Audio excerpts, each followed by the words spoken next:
ಶ್ರೀರಾಘವೇಂದ್ರ ಶ್ರೀರಾಘವೇಂದ್ರ ಶ್ರೀರಾಘವೇಂದ್ರ. ಶ್ರೀಕೃಷ್ಣಾಯ ನಮಃ. ಶ್ರೀ ಗುರುಭ್ಯೋ ನಮಃ. ಪೂಜ್ಯಾಯ ರಾಘವೇಂದ್ರಾಯ ಸತ್ಯಧರ್ಮರತಾಯ ಚ ಭಜತಾಂ ಕಲ್ಪವೃಕ್ಷಾಯ ನಮತಾಂ ಕಾಮಧೇನವೇ. ಈ ಹಿಂದಿನ ಪ್ರವಚನದಲ್ಲಿ ಗುರುರಾಯರ ಬಳಿ ನಿಂತು ನಾವು ಏನನ್ನು ಕೇಳಬೇಕು, ನಮಗೆ ಏನನ್ನು ಕೇಳೋದ್ರಿಂದ ಯಶಸ್ಸು ಸಿಗುತ್ತೆ ಎಂಬುದರ ಬಗ್ಗೆ ಸ್ವಲ್ಪ ವಿಚಾರ ಮಾಡಲಾಗಿತ್ತು. ಈಗ ಪುನಃ ಅದರ ಬಗ್ಗೆ ಕೆಲವು ವಿಷಯಗಳನ್ನು ಇಲ್ಲಿ ನಾನು ತಿಳಿಸ್ತಾ ಇದ್ದೀನಿ. ಮುಖ್ಯವಾಗಿ ಗುರುರಾಯರ ಬಳಿ ನಾವು ಏನನ್ನೇ ಪ್ರಾರ್ಥನೆ ಮಾಡಬೇಕಾದ್ರೆ, ಏನನ್ನು ನಾವು ಪಡೆದುಕೊಳ್ಬೇಕೋ ಅದರಲ್ಲಿ ಯಾವುದೇ ಸಮಸ್ಯೆಗಳನ್ನು ಮೊದಲೇ ಯೋಚನೆ ಮಾಡಬೇಕು. ಒಂದು ವೇಳೆ ಅದು ನಮಗೆ ವರವಾಗಿ ದೊರಕಿದಾಗ ಅದನ್ನು ನಾವು ದಕ್ಕಿಸ್ಕೊಳ್ತೀವ, ಅದನ್ನು ನಾವು ಸಾರ್ಥಕ ಮಾಡಿಕೊಳ್ತೀವ ಎಂಬ ವಿಷಯದಲ್ಲಿ ಸಂಶಯವಿಲ್ಲದ ನಮಗೆ ದೃಢತೆ ಇರಬೇಕು. ಯಾಕೆ ಈ ವಿಷಯ ಹೇಳ್ತಾ ಇದ್ದೀನಿ? ಕೆಲವರು ಪ್ರಶ್ನೆ ಕೇಳ್ಬೋದು, ಅಲ್ಲ ಗುರುರಾಯರ ಬಳಿ ಅದು ಬಂದ ಮೇಲೆ ಅದೆಲ್ಲ ಕರೆಕ್ಟಾಗೇ ಇರಬೇಕಲ್ವಾ ಅಂತೆಲ್ಲ ಅನೇಕರು ಪ್ರಶ್ನೆಯನ್ನು ಮಾಡ್ಬೋದು. ಇಲ್ಲಿ ಏನಾಗುತ್ತೆ ಅಂತಂದರೆ, ಕೆಲವೊಮ್ಮೆ ನಾವು ಕೇಳಿದ್ರೂ ಕೂಡ ಸಿಗಲ್ಲ. ಅದಕ್ಕೆ ನಾವು ಈ ಎಲ್ಲ ವಿಷಯಗಳನ್ನು ತಿಳ್ಕೊಳ್ಬೇಕು. ಯಾಕೆ ಸಿಗಲ್ಲ ಅಂತ. ಯಾಕೆ ಸಿಗಲ್ಲ ಅಂದರೆ ಈಗೆಲ್ಲ ಕಾರಣಗಳಿರುತ್ತೆ. ಅದು ನಿಮಗೆ ಮುಂದೆ ಅರ್ಥ ಆಗ್ತಾ ಹೋಗುತ್ತೆ. ನಾವು ಏನನ್ನೇ ನಾವು ಪಡೆದುಕೊಳ್ಳುವ ಮೊದಲು ಅದರ ಒಂದು ಮಹಿಮೆ ನಮಗೆ ಗೊತ್ತಿರಬೇಕು. ಆ ಆಸೆಯ ಭರದಲ್ಲಿ ಅದು ನನಗೆ ಬೇಕು ಅಂತ ಅಷ್ಟೇ ನಾವು ಅಪೇಕ್ಷೆ ಪಡ್ತಾ ಇರ್ತೀವಿ. ಅದು ಸಿಕ್ಕ ಮೇಲೆ ಅದನ್ನು ಸಾರ್ಥಕ ಮಾಡಿಸುವಂತಹ ತಾಕತ್ತು ನಮ್ಮಲ್ಲಿ ಇರಲ್ಲ. ಸುಮ್ಮನೆ 10 ಕೋಟಿ ಹಣ ಬೇಕು ಅಂತ ಇಟ್ಕೊಳ್ಳೋಣ, ಅದನ್ನು ಇದ್ದಕ್ಕಿದ್ದಂಗೆ ನಮಗೆ ಗುರುರಾಯರು ಕೊಟ್ಟರು ಅಂತ ಇಟ್ಕೊಳ್ಳೋಣ. ಮರು ದಿವಸ ಅಷ್ಟನ್ನು ನಾವು ಹಾಳು ಮಾಡ್ತೀವಿ ಅಂತ ಇಟ್ಕೊಳ್ಳಿ. ಅವಾಗ ಏನು ಮಾಡೋದು? ಯಾರ ಜವಾಬ್ದಾರಿ? ಹೀಗೆ ಈಗ ಒಂದು ಮದುವೆ ಆಗಬೇಕು, ತರಾತುರಿಯಲ್ಲಿ ಹೆಣ್ಣಿಗೆ ಗಂಡು ಬೇಕು, ಗಂಡಿಗೆ ಹೆಣ್ಣು ಬೇಕು, ಅಥವಾ ಮಕ್ಕಳು ಬೇಕು, ಹೀಗೆಲ್ಲ ಇದೆ. ಅದು ಸಿಕ್ಕ ಮೇಲೆ ನಾವು ಅದನ್ನು ದುರುಪಯೋಗ ಮಾಡಿದ್ರೆ ಅಂತಹ ವರ ಕೊಟ್ಟು ಏನು ಉಪಯೋಗ?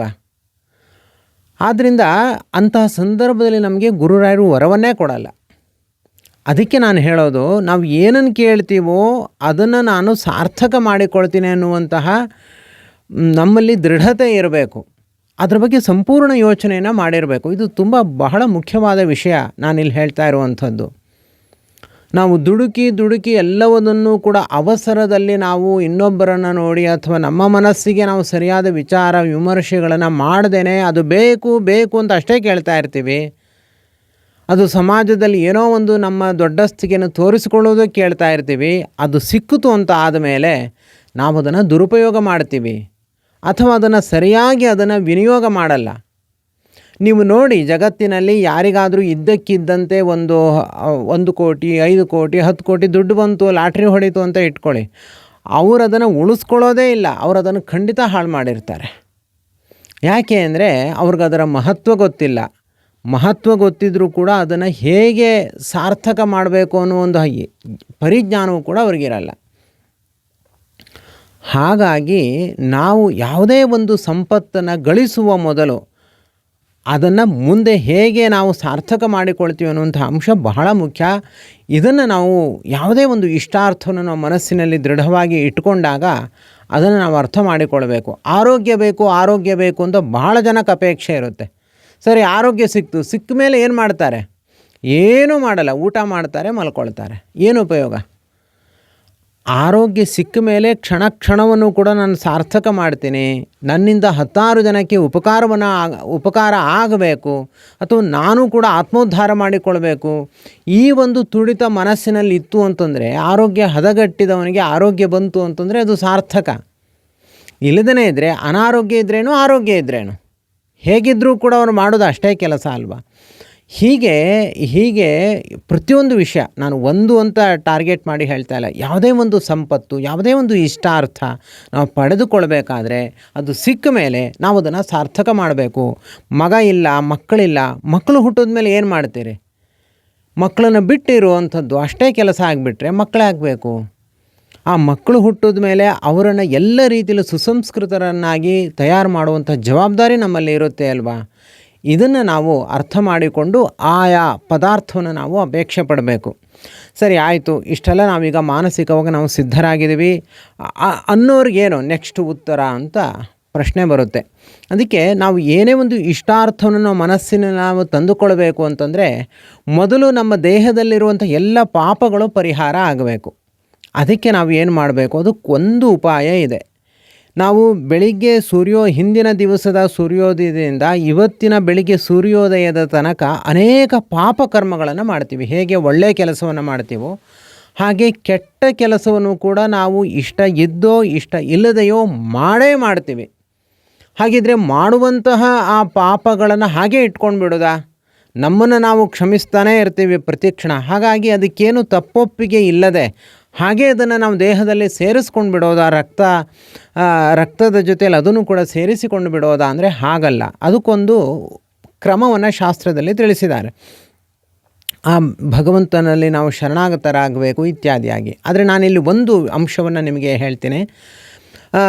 ಸೂರ್ಯೋದಯ ಆದ ಮೇಲೆ ನಿಮಗೆ ಯಾವಾಗ ಸಮಯ ಸಿಗುತ್ತೆ ಆವಾಗ ಸೂರ್ಯನಾರಾಯಣ ದೇವರ ಎದುರಿನಲ್ಲಿ ನಿಂತ್ಕೊಳ್ಬೇಕು. ಅಂದರೆ ಬಿಸಿಲಿನಲ್ಲಿ ನಿಂತ್ಕೊಂಡು ಸೂರ್ಯಮಂಡಲವನ್ನು ನೋಡಲಿಕ್ಕೆ ಆಗದೇ ಇದ್ದರೆ ಕಣ್ಮುಚ್ಚಿ ಆದರೂ ಕೂಡ ನೋಡ್ತಾ ನಾವು ಹಿಂದಿನ ದಿವಸದ ಸೂರ್ಯೋದಯದಿಂದ ಇವತ್ತಿನ ದಿವಸದ ಸೂರ್ಯೋದಯದ ತನಕ ಏನೇನು ಪಾಪ ಕರ್ಮಗಳನ್ನು ಮಾಡಿದ್ದೀವಿ ಒಂದು ಕ್ಷಣ ಅದನ್ನು ನೆನಪು ಮಾಡ್ಕೊಳ್ಬೇಕು. ನಾವು ಎಷ್ಟೋ ಜನಕ್ಕೆ ಉಪಕಾರ ಮಾಡಬೇಕಾಗಿರುತ್ತೆ, ಮಾಡಿರಲ್ಲ. ಧಾರಾಳತನ ತೋರಿಸುವಂಥ ಸಂದರ್ಭದಲ್ಲಿ ಜಿಪುಣತನ ತೋರಿಸಿರ್ತೀವಿ, ಅಥವಾ ತುಂಬ ಸ್ವಾರ್ಥವನ್ನು ಮಾಡಿರ್ತೀವಿ, ಅಥವಾ ಅಹಂಕಾರವನ್ನು ತೋರಿಸಿರ್ತೀವಿ. ಹೀಗೆ ಕರ್ಮೇಂದ್ರಿಯಗಳಿಂದ ಮತ್ತು ಜ್ಞಾನೇಂದ್ರಿಯಗಳಿಂದ, ಪಂಚಕರ್ಮೇಂದ್ರಿಯಗಳು ಪಂಚ ಜ್ಞಾನೇಂದ್ರಿಯಗಳು ಮನಸ್ಸಿನಿಂದ ಬುದ್ಧಿಯಿಂದ ಆತ್ಮನಿಂದ ಮತ್ತು ಈ ಶರೀರದಿಂದ ಏನೇನು ಪಾಪ ಕರ್ಮಗಳನ್ನು ನಾವು ಮಾಡಿದೆವೋ ಅದೆಲ್ಲವನ್ನು ಕೂಡ ಒಂದು ಕ್ಷಣ ನಾವು ನೆನಪು ಮಾಡಿಕೊಂಡು ಆ ಎಲ್ಲ ಪಾಪಕರ್ಮಗಳು ನಮ್ಮ ಇಂದ್ರಿಯಗಳಲ್ಲಿರುತ್ತೆ, ಮನಸ್ಸಿನಲ್ಲಿರುತ್ತೆ, ಬುದ್ಧಿಯಲ್ಲಿ ಇರುತ್ತೆ, ಆತ್ಮನಲ್ಲಿರುತ್ತೆ, ಹೀಗೆ ನಮ್ಮ ದೇಹದಲ್ಲೇ ಇರುತ್ತೆ. ಅದೆಲ್ಲೋ ಯಮಲೋಕದಲ್ಲಿ ಪುಸ್ತಕದಲ್ಲಿರುತ್ತೆ ಅಂತ ತಿಳ್ಕೊಳ್ಬೇಡಿ. ನಾವು ಮಾಡಿರುವಂತಹ ಪಾಪಕರ್ಮ ನಮ್ಮ ಬಿಡದೆ ನಮ್ಮ ಹಿಂದೆ ಇರುತ್ತೆ. ಅದು ಕಾಯ್ತಾ ಇರುತ್ತೆ. ಯಾವಾಗ ನಮಗೆ ಒಳ್ಳೆಯದಾಗಬೇಕು ಅಂತ ನಾವು ಆಸೆ ಪಟ್ಟಿರ್ತೀವೋ ಆಗ ಆ ಪಾಪಕರ್ಮ ಬಂದು ನಮ್ಗೆ ಅಡ್ಡಿಯಾಗಿ ನಿಂತು ಆ ಒಳ್ಳೆಯ ಕೆಲಸವನ್ನು ಹಾಳು ಮಾಡುತ್ತೆ. ನಿಮಗೊಂದು ಉದಾಹರಣೆ ಹೇಳ್ಬೋದು. ಕರ್ಣ ಸಾಯಬೇಕಾದ್ರೆ ಕರ್ಣನಿಗೆ ಕೊನೆಯ ಕಾಲದಲ್ಲಿ ಆ ರಥದ ಚಕ್ರ ಹೂತುಕೊಂಡು ಬಿಡುತ್ತೆ.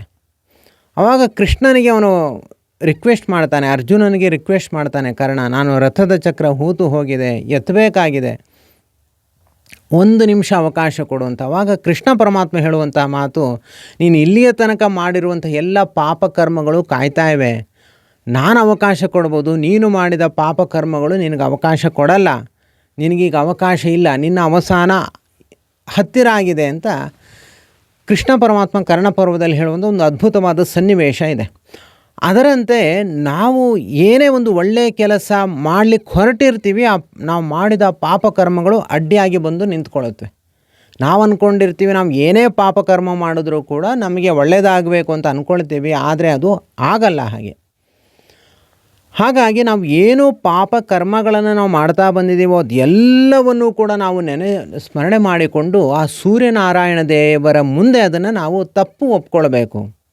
ಯಾಕೆ ಸೂರ್ಯನಾರಾಯಣ ದೇವರು ಅಂತಂದರೆ, ಸೂರ್ಯನಾರಾಯಣ ದೇವರು ಸಾಕ್ಷಿ ದೇವರು ಅಂತ ಕರೀತಾರೆ.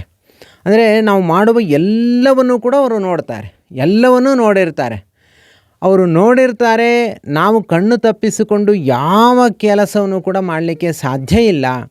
ಆದ್ದರಿಂದ ಅವರ ಬಳಿ ಹೋಗಿ 2 ಕೈಗಳನ್ನು ಚಾಚಿ, ನಾನು ಇಷ್ಟು ಪಾಪಗಳನ್ನು ನಾನು ಮಾಡಿದ್ದೇನೆ, ಆ ಎಲ್ಲ ಪಾಪಗಳು ನನ್ನ ಇಂದ್ರಿಯಗಳಲ್ಲಿ, ಮನಸ್ಸಿನಲ್ಲಿ, ದೇಹದಲ್ಲಿ ತುಂಬಿ ಹೋಗಿವೆ, ಆ ಎಲ್ಲವನ್ನು ಕೂಡ ನಿಮ್ಮ ಕಿರಣಗಳಲ್ಲಿ ನಾನು ಹೋಮಿಸ್ತೇನೆ, ನಿಮ್ಮ ಕಿರಣಗಳಲ್ಲಿ ಅದೆಲ್ಲವನ್ನು ಕೂಡ ಸುಟ್ಟು ಹಾಕಿ ಭಸ್ಮ ಮಾಡಿಬಿಡಿ ಅಂತ ನಾವು ಪ್ರಾರ್ಥನೆ ಮಾಡಬೇಕು. ನಮ್ಮ ಉದರದ ಎಡಭಾಗದಲ್ಲಿ ಮಾಡಿದ ಎಲ್ಲ ಪಾಪಕರ್ಮಗಳು ಅದು ಒಂದು ಪಾಪ ಪುರುಷನ ಒಂದು ರೂಪದಲ್ಲಿ ಇರುತ್ತಂತೆ.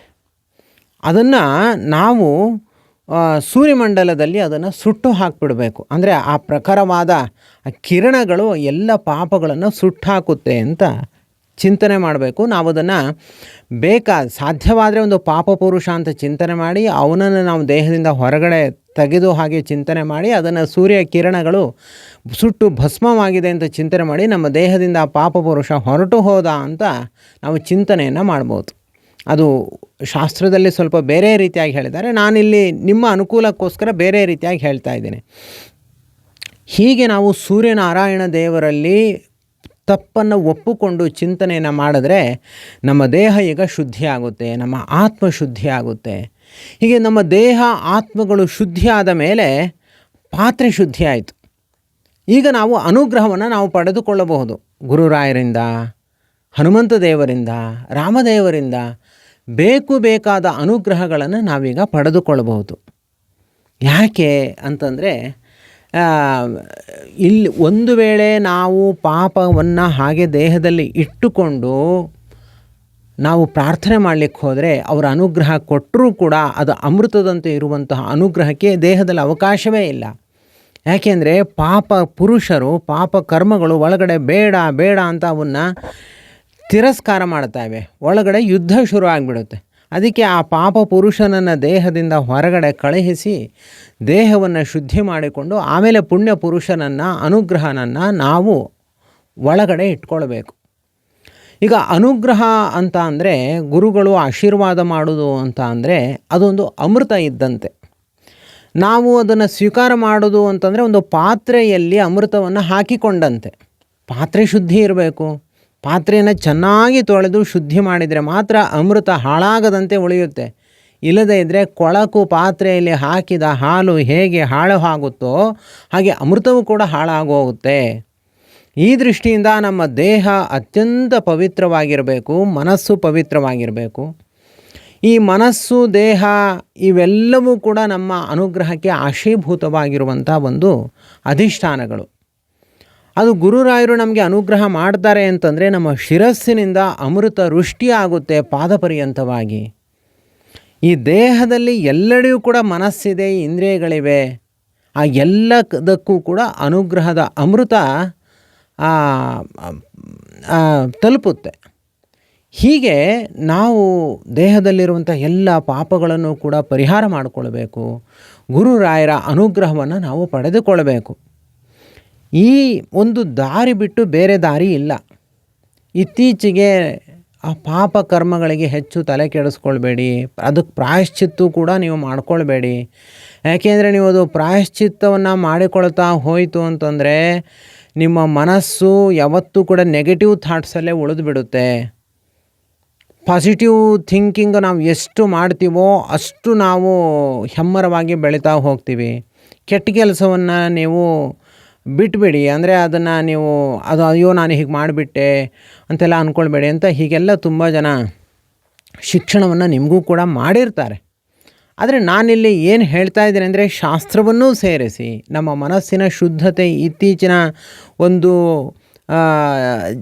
ಜನರೇಷನಲ್ಲಿ ಏನೊಂದು ಭಾವನೆಗಳು ಹೊರಡ್ತಾ ಇದೆ ಅದನ್ನು ಕೂಡ ಮೇಲನೆ ಮಾಡಿ ನಾನು ಒಂದು ಮಧ್ಯಮ ಮಾರ್ಗದಲ್ಲಿ ನಾನಿಲ್ಲಿ ವಿಚಾರಗಳನ್ನು ನಾನು ನಿಮಗೆ ತಲುಪಿಸ್ಲಿಕ್ಕೆ ಪ್ರಯತ್ನವನ್ನು ಪಡ್ತಾ ಇದ್ದೀನಿ. ನೀವು ಗಮನಿಸಿ, ನಾನು ಹೇಳ್ತಾ ಇರುವಂಥ ಪ್ರತಿಯೊಂದು ವಿಚಾರಗಳ ಹಿಂದೆ ಬಹಳಷ್ಟು ವಿಮರ್ಶೆಗಳಿರುತ್ತೆ, ಬಹಳಷ್ಟು ವಿಚಾರಗಳಿರುತ್ತೆ. ಶಾಸ್ತ್ರಗಳ ಹಿನ್ನೆಲೆ ಇಲ್ಲದೆ ಯಾವ ಮಾತನ್ನು ಕೂಡ ನಾನಿಲ್ಲಿ ಹೇಳೋದಿಲ್ಲ, ಹೇಳುವಂತಹ ಅಧಿಕಾರವೂ ಕೂಡ ನಮಗಿರೋದಿಲ್ಲ. ಆದ್ದರಿಂದ ನೀವು ಏನು ಮಾಡಬೇಕು ಅಂತಂದರೆ, ಏನೇ ಒಂದು ಪಾಪವನ್ನು ಮಾಡಿದ್ರೆ ಅದನ್ನು ನೀವು ಹಗಲು ರಾತ್ರಿ ನೀವು ಅದನ್ನೇ ಚಿಂತನೆ ಮಾಡಿಕೊಂಡು ಗೋಳಿಡ್ಕೊಂಡು ಹಾಳಾಗಿ ಹೋಗಿ ಅಥವಾ ಇನ್ನೇನೋ ನೀವು ಅದಕ್ಕೆ ಶಿಕ್ಷೆ ಮಾಡ್ಕೊಂಡ್ಬಿಡಿ ಅಂತ ನಾನು ಹೇಳ್ತಾ ಇಲ್ಲ. ಪ್ರತಿನಿತ್ಯ ನೀವು ಮಾಡಿರುವಂತಹ ಪಾಪ ಕರ್ಮಗಳನ್ನು ನೀವು ಒಪ್ಕೊಳ್ಳೇಬೇಕು. ಎಲ್ಲ ಇಂದ್ರಿಯಗಳಿಂದ ಏನೇನು ಪಾಪಗಳು ಮಾಡಿದ್ದೇನೆ ಅಂದರೆ ನಾನು ಮಾಡ್ಕೊಳ್ಳೇಬೇಕು. ಅದನ್ನು ನೀವು ಸೂರ್ಯನಾರಾಯಣನ ಕಿರಣಗಳಲ್ಲಿ ನೀವು ಅದನ್ನು ಹೋಮ ಮಾಡಲೇಬೇಕು. ಅದನ್ನು ನೀವು ಪರಿತ್ಯಾಗ ಮಾಡಲೇಬೇಕು. ಇಲ್ಲದೇ ಇದ್ದರೆ ನಿಮ್ಮ ದೇಹ ಶುದ್ಧಿ ಆಗಲ್ಲ, ಮನಸ್ಸು ಶುದ್ಧಿ ಆಗಲ್ಲ, ಅನುಗ್ರಹ ಸರಿಯಾಗಿ ಸಿಗಲ್ಲ. ನಾಡಿಗಳಲ್ಲಿ ರಕ್ತ ಸಂಚಾರ ಆಗಬೇಕು ಅಂದರೆ ನಾಡಿ ಶುದ್ಧಿ ಇರಬೇಕು ತಾನೆ. ಹಾಗೆ ನಮ್ಮ ದೇಹದಲ್ಲಿ ಅನುಗ್ರಹ ಬರಬೇಕು ಅಂತಂದರೆ ಶುದ್ಧಿ ಇರಬೇಕಲ್ಲ. ಇಲ್ಲದೇ ಇದ್ದರೆ ದೇಹದ ಒಳಗಡೆ ಅನುಗ್ರಹ ಹೇಗೆ ಸೇರಿಕೊಳ್ಳುತ್ತೆ? ಆದ್ದರಿಂದ ಪಾಪೋಹಂ ಪಾಪಕರ್ಮಾಹಂ ಪಾಪಾತ್ಮ ಪಾಪಸಂಭವ ತ್ರಾಹಿ ಮಾಂ ಪುಂಡರೀಕಾಕ್ಷ ಶರಣಾಗತ ವತ್ಸಲ ಅನ್ನುವಂತಹ ಶ್ಲೋಕ ತಪ್ಪದೇ ನಾವು ನಿತ್ಯವೂ ಕೂಡ ಅದನ್ನು ನಾವು ಹೇಳಲೇಬೇಕು. ಹೀಗೆ ನಾವು ಗುರುರಾಯರ ಬಳಿ ಅನುಗ್ರಹವನ್ನು ಪಡೆದುಕೊಳ್ಳಬೇಕು. ಆಗ ನಮಗೇನು ಸಿಗುತ್ತೆ, ನಮಗೇನು ಫಲ ಸಿಗುತ್ತೆ ಅದು ನಮಗೆ ಇಹ ಜನ್ಮದಲ್ಲಿ ಮಾತ್ರ ಅಲ್ಲ, ಎಲ್ಲ ಜನ್ಮದಲ್ಲೂ ಕೂಡ ಅದು ಅತ್ಯಂತ ಶಾಂತಿಯಿಂದ ಸಮೃದ್ಧಿಯಿಂದ ಕೂಡಿರುತ್ತೆ, ಸಾರ್ಥಕ ಆಗುತ್ತೆ. ಇಷ್ಟು ವಿಚಾರವನ್ನು ನೀವು ತಿಳಿದುಕೊಂಡು ನಿಮ್ಮ ಇಷ್ಟಾರ್ಥಗಳು ಏನೇ ಇದ್ದರೂ ಕೂಡ ಅದನ್ನು ನೀವು ಪಡೆದುಕೊಳ್ಳಿ. ಅತ್ಯಂತ ವಿವೇಕವನ್ನು ಹೊಂದಿ, ಜ್ಞಾನವಿಲ್ಲದೆ ಯಾವುದೇ ಕರ್ಮ ಮಾಡಿದ್ರೂ ಕೂಡ ಅದರಲ್ಲಿ ಅಪಾಯ ಇದ್ದೇ ಇರುತ್ತೆ. ಜ್ಞಾನ ಸಹಿತವಾದ ಅಂದರೆ ಈ ಥರ ವಿಚಾರ ಜ್ಞಾನ ಇವೆಲ್ಲವೂ ಕೂಡ ಹೊಂದಿ ನೀವೇನೇ ಆಚರಣೆಯನ್ನು ಮಾಡಿ ಅದಕ್ಕೆ ತುಂಬ ಒಳ್ಳೆಯ ಫಲ ಎನ್ನುವಂಥದ್ದನ್ನು ನಾವು ಪಡೆದುಕೊಳ್ಳಬಹುದು ಎಂಬುದಾಗಿ ಹೇಳ್ತಾ, ಇವತ್ತಿನ ದಿವಸ ಸತ್ಯವತಿ ಬಸವರಾಜ್ ಎನ್ನುವರು ಮಾತನಾಡ್ತಾರೆ. ಬಹಳ ರಾಯರಲ್ಲಿ ವಿಶೇಷ ಭಕ್ತಿಯನ್ನು ಹೊಂದಿದ್ದಾರೆ. ಇವರಿಗೆ ರಾಯರ ನಾಮಲೇಖನವನ್ನು ಮಾಡ್ತಾ ಏನೇನೋ ವಿಚಿತ್ರ ಅದ್ಭುತವಾದ ಅನುಗ್ರಹಗಳನ್ನು ಮಾಡಿದ್ದಾರೆ. ಇವರು ಒಮ್ಮೆ ರಾಯರ ಮಠದಿಂದ ಅನುಗ್ರಹವನ್ನು ಪಡೆದುಕೊಳ್ಳಿಕ್ಕೆ ಬಹಳ ಪ್ರಯತ್ನ ಪಡ್ತಾರೆ. ಅಲ್ಲಿ ಅನುಗ್ರಹ ಕರೆಕ್ಟಾಗಿ ಸಿಗಲ್ಲ. ಅವರು ಆಯಿತು ನಾಮಲೇಖನದಲ್ಲೇ ನಾನು ರಾಯರನ್ನು ಕಾಣ್ತೀನಿ ಅಂತ ನಾಮಲೇಖನವನ್ನು ಮಾಡ್ತಾಯಿದ್ರೆ ಆ ಪುಸ್ತಕದಲ್ಲಿಯೇ ಇವರಿಗೆ ಪುಷ್ಪ ಸಿಕ್ಕಿದೆ, ಸೇವಂತಿಕಾ ಪುಷ್ಪ ಸಿಕ್ಕಿದೆ. ಅದು ಒಂದು ದೇವಲೋಕದ ಪುಷ್ಪದಂತೆ ಇತ್ತು. ಇದನ್ನು ಎಲ್ಲರಿಗೂ ಕೂಡ ತೋರಿಸೋಣ ಅಂದರೆ ಅದು ಅದೃಶ್ಯ ಆಗಿದೆ. ಹಾಗೆ ಇನ್ನೊಮ್ಮೆ ಇವರು ಹೋಗ್ತಿರಬೇಕಾದ್ರೆ ಒಂದು ಗಿಡದಲ್ಲಿ ಗೋಪಾಲಕೃಷ್ಣ ದೇವರ ಥರ ಅವರಿಗೆ ಕಾಣಿಸಿದೆ, ದೇವರು ಕಾಣಿಸಿದ್ದಾನೆ. ಇನ್ನೊಮ್ಮೆ ರಾಯರ ನಾಮಲೇಖನವನ್ನು ಮಾಡ್ತಿರಬೇಕಾದ್ರೆ ಅವರ ದೇವರ ಮನೆ ಒಳಗಡೆ ರಾಯರು ಪೂಜೆ ಮಾಡುತ್ತಾ ಕೂತಿರುವಂಥ ಒಂದು ಸನ್ನಿವೇಶ ಕಂಡಿದೆ. ಇವರು ತುಂಬ ದೊಡ್ಡ ಹುದ್ದೆಯಲ್ಲಿದ್ದಾರೆ. ಇವರು ತುಂಬ ಒಳ್ಳೆಯ ವಾಗ್ಮಿಗಳು ಕೂಡ, ತುಂಬ ಒಳ್ಳೆ ಸಾಮಾಜಿಕ ಕೆಲಸದಲ್ಲಿ ಬಹಳ ಎತ್ತರದಲ್ಲಿದ್ದಾರೆ ಇವರು. ಆದರೆ ರಾಯರ ಬಗ್ಗೆ ಇವ್ರಿಗಿರುವಂಥ ಭಕ್ತಿ ನೋಡಿದ್ರೆ ಆಶ್ಚರ್ಯ ಆಗುತ್ತೆ. ಎಂಥವರಿಗೂ ಕೂಡ ರೋಮಾಂಚನ ಆಗುತ್ತೆ.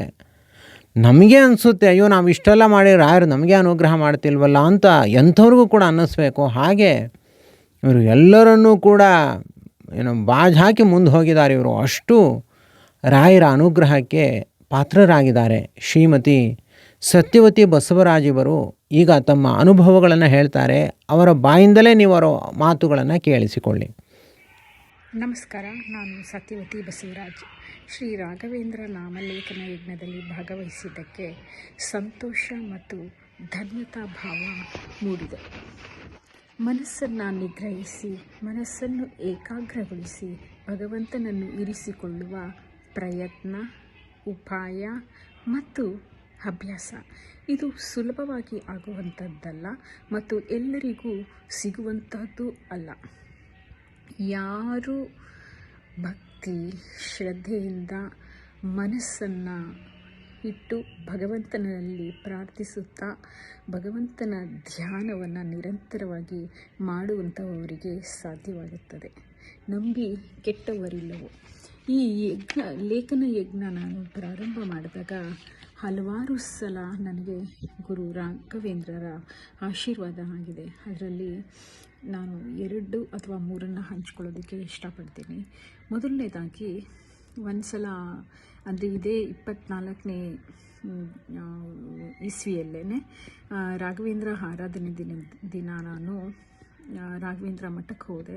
ಅಲ್ಲಿ ಹೋದಾಗ ನನ್ನ ಮನಸ್ಸಲ್ಲಿ ಏನೋ ಗೊತ್ತಿಲ್ಲ, ನನಗೆ ಹೂವಿನ ಪ್ರಸಾದ ಬೇಕಾಗಿತ್ತು ಅಂತ ನನಗೆ ಅನ್ನಿಸ್ತು. ಆದರೆ ತುಂಬ ರಶ್ ಇತ್ತು, ದರ್ಶನ ಮಾಡೋದೇ ಕಷ್ಟ ಇದ್ದಂಥ ಪರಿಸ್ಥಿತಿಲಿ ಹೇಗೆ ಹೂವು ಸಿಗೋಕ್ಕೆ ಸಾಧ್ಯ ಅಲ್ವೇ? ಹಾಗಾಗಿ ನಾನೇನು ಮಾಡಿದೆ, ಮನೆಗೆ ಬಂದು ಸುಮಾರು 8 ದಿನ ಕಳೆದಿರ್ಬೋದು. ನಾನು ಶ್ರೀ ರಾಘವೇಂದ್ರ ಬರೀತಾ ಇದ್ದಾಗ ಆ ಬುಕ್ಕಿನಲ್ಲೇ ಆ ಪುಸ್ತಕದಲ್ಲಿ ನನಗೆ ಯೆಲ್ಲೋ ಕಲರ್ ಸೇವಂತಿಗೆ ಹೂವು, ಶಾಮಂತಿಗೆ ಅಂತ ಹೇಳ್ತಾರಲ್ಲ, ಆ ಹೂವಿನ ದಳ ನನ್ನ ಕಣ್ಣಿಗೆ ಕಾಣಿಸ್ತು. ನನಗೆ ಪರಮಾಶ್ಚರ್ಯ. ಯಾಕಂದರೆ ನಾನು ಆವತ್ತು ಆ ಹೂವು ಮನೆಗೆ ತಂದೇ ಇರಲಿಲ್ಲ ಪೂಜೆಗೆ, ಬೇರೆ ಥರದ್ದು ಹೂವು ಇದ್ದಿದ್ದು. ಸೊ ನನಗಿದು ಎಲ್ಲಿಂದ ಬಂತು? ಮುಟ್ಟದೆ ನಾನು ಆ ಹೂವನ್ನು ನನ್ನ ಕೈಯಿಂದ ಸ್ಪರ್ಶ ಮಾಡಿಬಿಟ್ಟು ನೋಡಿದ್ರೆ ಅದು ಹಸಿಯಾಗಿದೆ, ಫ್ರೆಶ್ ಆಗಿ ತಾಜಾತನದಿಂದ ಇರುವಂತಹ ಒಂದು ಹೂವು ಅದಾಗಿತ್ತು. ಹೂವು ಅಂದರೆ ಒಂದು ದಳ. ಆಮೇಲೆ ಹೌದಲ್ವಾ, ನಾನು ತಂದೇ ಇಲ್ಲ ಅಂತ ಸುತ್ತಮುತ್ತ ಹಿಂಗೆ ನೋಡೋಷ್ಟರಲ್ಲಿ ನನ್ನ ಕೈಯಲ್ಲಿದ್ದಂತಹ ಆ ದಳ ನಿಜವಾಗ್ಲೂ ಮಾಯ ಆಗಿತ್ತು. ಅಂದರೆ ಗುರುರಾಯರ ಆಶೀರ್ವಾದ ನೋಡಿ, ಏನು ಕೇಳ್ತೀವಿ ನಾವು ಅದನ್ನು ಕೊಡ್ತಾರೆ ಅನ್ನೋದಕ್ಕೆ ಒಂದು ಸಣ್ಣ ಉದಾಹರಣೆ ಇದು. ಹೀಗೆ ಒಂದು ಸಲ ನಾನು ವಾಕಿಂಗಿಂದ ಬರ್ತಾ ಇದ್ದೆ. ನಾನು ಬೇರೆ ಏನೋ ನಮ್ಮ ಬದುಕಿನ ಜಂಜಾಟಗಳು ಇರುತ್ತಲ್ಲ, ಅದನ್ನು ಮನಸ್ಸಲ್ಲಿ ಇಟ್ಕೊಂಡು ನನ್ನ ಪಾಡಿಗೆ ನಾನು ವಾಕ್ ಮಾಡ್ಕೊಂಡು ಬರ್ತಾಯಿದ್ರೆ ದೂರದಲ್ಲಿ ಒಂದು 6-7 ಅಡಿ ಎತ್ತರದ ಒಂದು ಗಿಡ ಇತ್ತು. ಗಿಡ ಅಂದರೆ ಇನ್ನೇನು ಮರ ಆಗಲಿರುವಂತಹ ಸ್ಥಿತಿಯಲ್ಲಿದ್ದಂತಹ ಗಿಡ ಅದು. ಅದನ್ನು ನೋಡ್ತಾ ಇದ್ದರೆ ಸಾಕ್ಷಾತ್ ಶ್ರೀಕೃಷ್ಣನೇ ನಿಂತಂಗೆ ಕೊಳಲಿಟ್ಕೊಂಡು ಊರಿದಂಥ ಭಾವ. ನಾನು ಕಣ್ಣು ಮಿಟುಕಿಸದೆ ತದೇಕ ಚಿತ್ತದಿಂದ ನೋಡ್ತಾ ಇದ್ದೀನಿ. ಹೌದು, ಇದು ಏನಾದರೂ ನನ್ನ ಭ್ರಮೆನಾ ಅಥವಾ ನಿಜವಾಗ್ಲೂ ಶ್ರೀಕೃಷ್ಣ ಪರಮಾತ್ಮ ಇಲ್ಲಿ ನಿಂತಿದ್ದೀರಾ ಅಂತ ನೋಡ್ತಿದ್ರೆ ನಿಜವಾಗ್ಲೂ ಅವತ್ತು ನಂಗೆ ಅದೆಷ್ಟು ಸಂತೋಷ ಆಯಿತು ಅಂತಂದರೆ, ಪ್ರಕೃತಿಯಲ್ಲಿ ಶ್ರೀಕೃಷ್ಣನ ದರ್ಶನ ಆಗಿದ್ದು. ಸುಮಾರು ಅದು ಒಂದು ಕ್ಷಣ ಬಂದು ಮಾಯ ಆಗಿದ್ದಿದ್ರು ಖಂಡಿತ ಅದನ್ನು ನಾನು ಇಲ್ಲಿ ಹೇಳ್ಕೊಳ್ತಾ ಇರಲಿಲ್ಲ. ಆದರೆ ಅದು ನನಗೆ ಸುಮಾರು ಒಂದು 3-4 ನಿಮಿಷ ನೀವು ಯಾವುದೇ ಭಂಗಿಲಿ ಹಿಂಗೆ ತಿರುಗಿಸಿ ಹಿಂಗೆ ನೋಡಿದ್ರೂ ನನಗೆ ಅದೇ ದೃಷ್ಟಿಲಿ ಕಾಣ್ತಾ ಇತ್ತು. ಸೊ ಆ ಒಂದು ಕ್ಷಣನೂ ನಾನಿಲ್ಲಿ ಹಂಚ್ಕೊಳ್ತೀನಿ. ಅದಾದ ನಂತರ ಈ ಪುಸ್ತಕನ ನಾನು ಬರೀತಾ ಇದ್ದಾಗ ನನಗೆ ಸಾಕ್ಷಾತ್ ಗುರು ರಾಯರು ನಮ್ಮ ಮನೆಗೆ ಬಂದು ನನಗೆ ನನ್ನ ದೇವರ ಮನೆಯಲ್ಲಿ, ನಾನು ದೇವರ ಮನೆ ಬಾಗಿಲಿಂದ ಹೊರಗಡೆ ಕೂತಿದ್ದೆ. ಒಳಗಡೆ ಗುರು ರಾಯರು ಏನೋ ಪೂಜೆ ಮಾಡ್ತಾ ಇದ್ದಾರೆ. ಪೂಜೆ ಮಾಡ್ತಾ ಇದ್ದಾಗ ನಾನು ಅಲ್ಲಿ ಕೂತ್ಕೊಂಡಿದ್ದೀನಿ. ನನ್ನ ತಲೆಯ ತುಂಬ ಅಂದರೆ ಒಂದು ಕುಂಕುಮದ ಒಂದು ಈ ಅರ್ಚನೆ ರೂಪದಲ್ಲಿ ಅಂತ ಹೇಳ್ತಾರಲ್ಲ, ಹಾಗೆ ಉದುರಿಸಿ ಪುಷ್ಪವನ್ನು ಹಾಕಿದ್ರು. ನಾನು ಆವಾಗ ಇದೆಲ್ಲ ನನಗೆ ಆಮೇಲೆ ಆ ಕ್ಷಣಕ್ಕೆ ನನಗೆ ಏನು ಮಾಡಬೇಕು ಅಂತ ಗೊತ್ತಾಗ್ತಾ ಇಲ್ಲ ಕನಸಲ್ಲಿ. ಆಮೇಲೆ ನನಗೆ ಬೆಳಗ್ಗೆ ಎದ್ದಾಗ ಹೌದಲ್ವಾ, ಇವತ್ತು ನನಗೆ ಒಬ್ಬರು ಗುರುಗಳು ಬಂದು ನಮ್ಮ ಮನೆಯಲ್ಲಿ ಯಾರೋ ನನ್ನ ತಲೆ ಮೇಲೆ ಪುಷ್ಪಾರ್ಚನೆ ಮಾಡಿದ್ರಲ್ಲ, ಯಾರಿರಬಹುದು ಅಂತ ಆಮೇಲೆ ನಾನು ಇದೆಲ್ಲ ಯೋಚನೆ ಮಾಡ್ತಾ ಇದ್ದೆ. ಆಗ ನನಗನ್ನಿಸ್ತು ಗುರುರಾಯರು ಯಾವ ರೀತಿಯಲ್ಲಿ ಬಂದು ನಮಗೆ ಕಾಣಿಸ್ಕೊಳ್ತಾರೆ, ಎಂತೆಂಥ ಪವಾಡಗಳನ್ನ ಮಾಡ್ತಾರೆ ಅಂತ. ಸೊ ನಾನು ಕೂಡ ಇದರಿಂದ ತುಂಬ ಧನ್ಯತಾ ಭಾವನ ಹೊಂದಿ ಮತ್ತೆ ನಾನು 10 ಲಕ್ಷದ ಒಂದು ಯಜ್ಞವನ್ನು ಮಾಡಬೇಕು ಅನ್ನುವಂತಹ ಒಂದು ಮನೋಭಿಲಾಷೆನ ಇಟ್ಕೊಂಡಿದ್ದೀನಿ.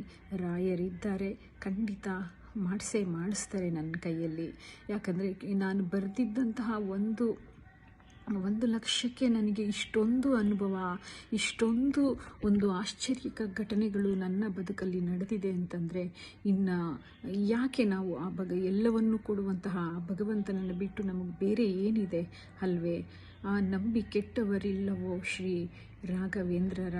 ಬನ್ನಿ, ನೀವು ಕೂಡ ಈ ಯಜ್ಞದಲ್ಲಿ ಪಾಲ್ಗೊಳ್ಳಿ. ನೀವು ಕೂಡ ಆ ಭಗವಂತನಾದ ಶ್ರೀ ರಾಘವೇಂದ್ರನ ದಿವ್ಯ ದರ್ಶನ, ಸಾಕ್ಷಾತ್ಕಾರ, ಅನುಗ್ರಹ ಎಲ್ಲವನ್ನ ಪಡೀರಿ ಅಂತ ಕೇಳ್ಕೊಳ್ತೇನೆ.